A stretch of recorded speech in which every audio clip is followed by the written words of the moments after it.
You ask Tiger to solve. This deals with linear equations with one unknown.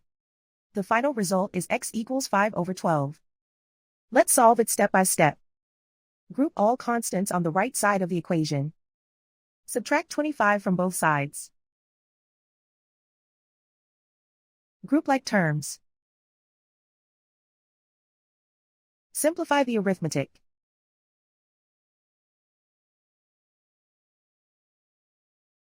Isolate the x. Divide both sides by -60. Cancel out the negatives. Simplify the fraction.